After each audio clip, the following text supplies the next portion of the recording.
그리고 제가 지난 시간에 또 미처 드리지 못했던 두 번째 이야기가 있는데, 제가 지난번에 꽃에 대한 책을 만들 때 꽃에 대한 전설도 그 책에 조금 넣어 놓아보면 참 즐겁고 재밌는 시간이 되지 않을까라고 말씀을 드렸잖아요. 그러면서 제가 목련꽃 전설을 알려드렸었는데, 사실 제가 그 꽃에 대한 전설을 책에 나와 있는 이야기를 조금 순화시켜서 전달을 했었어요. 책에 있는 이야기를 그대로 노출을 시켰을 경우에 간혹 어떤 어머님들은 어떤 반응을 보이실지가 조금 예상이 짐작 가는 바가 있었기 때문에, 왜냐하면 제가 그랬거든요, 과거에. 그래서 두 번째로 그 부분에 대한 이야기를 나눌까 합니다. 그 두 번째 제가 전달할 이야기가 뭐냐면, 그 목련꽃 전설을 책에 있는 그대로 한번 제가 읽어볼게요. 그러면 제가 어떤 부분을 우려해서 순화시킨 이야기를 전달해 드렸는지 아마 짐작하실 수 있을 거예요. 자, 한번 읽어볼게요. 자, 여기 있는 이 부분을 읽어보도록 하겠습니다. 자, 옛날 하늘나라 왕에게 아름다운 공주가 있었다. 많은 귀공자들이 공주에게 청혼을 했는데 공주는 모두 거절하였다. 공주님, 온 세상의 보물을 다 바치겠다는데 왜 싫다고 하시나요? 저는 공주님께 제 나라를 다 바치겠습니다. 공주에게는 이미 사랑하는 사람이 있었다. 그는 늠름한 북쪽 바다지기 사나이였다. 공주야, 이제 그만 신랑감을 정하거라. 나이가 있는데 언제까지 모두 거절할 테냐? 아버님의 독촉이 너무 심해서 안 되겠구나. 내가 그분을 찾아가 봐야겠어. 어느 날 몰래 궁전을 빠져나온 공주는 먼 길을 걸어 북쪽 바다지기에게 갔다. 그런데 이미 그에게는 아내가 있었다. 이제 나는 어쩌면 좋지? 공주는 못 이룬 사랑을 비관하여 바다에 몸을 던졌다. 이 사실을 뒤늦게 안 바다지기 사나이는 공주를 고이 묻어주었고 자기의 아내도 잠자는 약을 먹여 공주 옆에 묻었다. 그 후 이 사실을 안 하늘나라에서는 공주를 백목년으로, 바다지기의 아내는 자목년으로 만들었다. 그리하여 목련의 꽃봉오리는 늘 북쪽을 향해 구부러진다고 한다. 그쵸? 이야기 중에 정말 섬뜩한 부분이 두 군데 있지 않습니까? 공주가 자신이 사랑하는 남자랑 결혼을 할 수 없다는 생각이 들어서 바다에 몸을 던진다는 사실도 사실 별로 엄마들의 입장에서 좋지 않고, 하지만 이 정도는 또 그쵸? 괜찮을 수 있어요. 이해할 수 있어요, 우리가. 그쵸? 하지만 이 사실을 안 바다지기가 공주를 고이 묻어준 다음에 자기 아내까지 잠자는 약을 먹여서 공주 옆에 묻었다는 사실은 정말로 경악한 이야기잖아요. 저는 몇몇의 강연에서 제가 이 부분에 대한 여기까지는 전달하지 않았지만 이야기를 드린 게 있는데, 저희 큰아이가 이 목련 전설을 알고 나서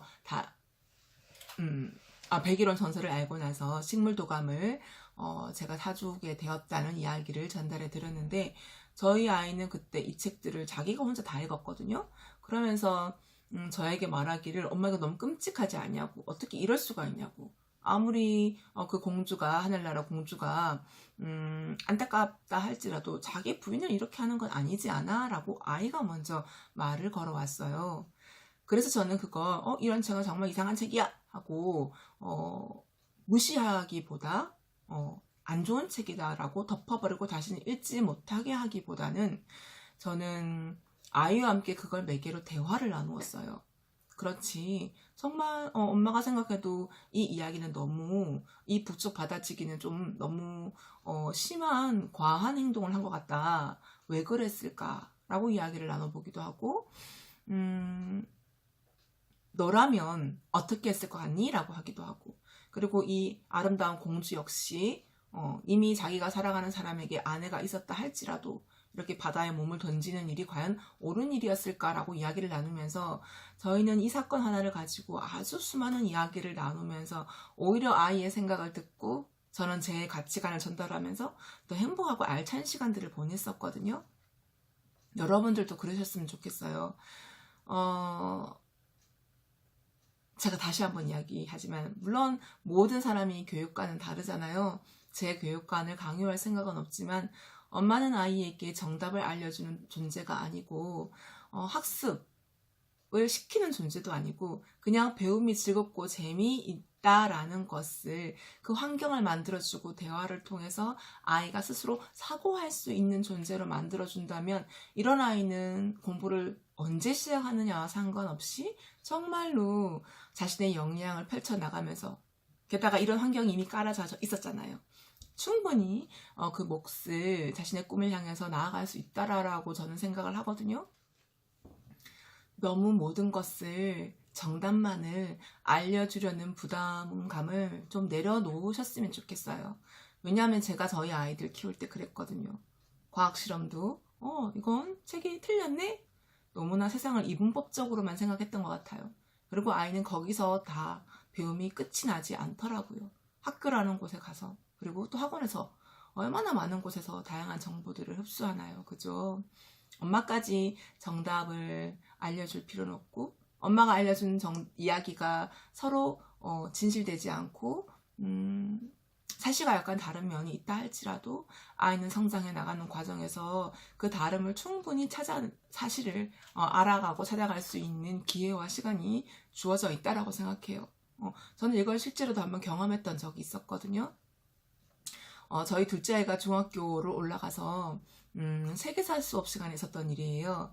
저희 아이는 세계 역사 책을 둘째 아이가 정말 좋아했던 공주 덕분에 프랑스 혁명이랄지 제1차 세계대전, 제2차 세계대전 이런 것들을 알게 되었거든요. 그 시절에는 공주가 꽤 많이 살았잖아요. 그쵸? 전 세계에서. 근데 그때 저희 아이들은 공주 덕분에 프랑스 혁명을 알게 되었고 제1차 세계대전, 제2차 세계대전을 알게 되었지만 이걸 역사 순서대로 알게 됐던 것이 아니라 자기가 궁금했던 제1차 세계대전을 먼저 알게 되고 제2차 세계대전을 알게 되고 프랑스 혁명을 알게 되었거든요. 당연히 자기 머릿속에서는 이 제1차 세계대전, 제2차 세계대전, 그 다음 프랑스 혁명이 일어났다고 생각을 했나 봐요. 너무 어린아이다 보니.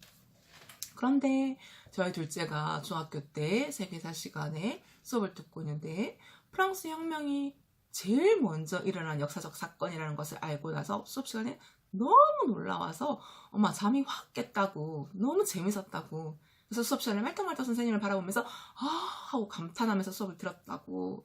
그래서 선생님께서 이렇게 열심히 수업을 들으니까 그쵸, 더 예뻤겠죠. 저희 둘째만 바라보면서 수업을 진행하시더라고.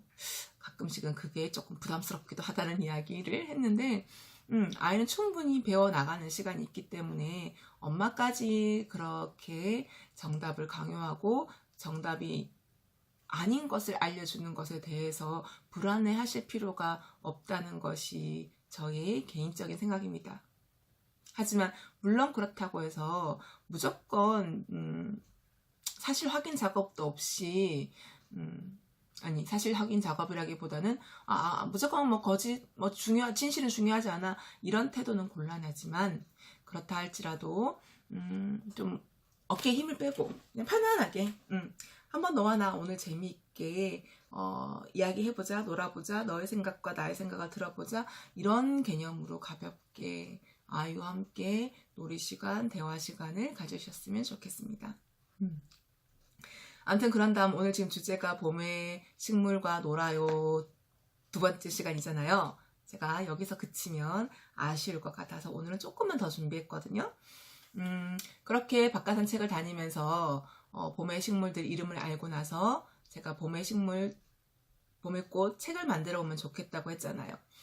책을 만든다는 건 그래도 연령이 좀 되어야 되니까 더 어린 연령들의 아이들을 위해서 봄의 식물과 어떻게 놀아보면 좋을지에 대한 자료를 놀이를 몇 가지 소개할까 합니다.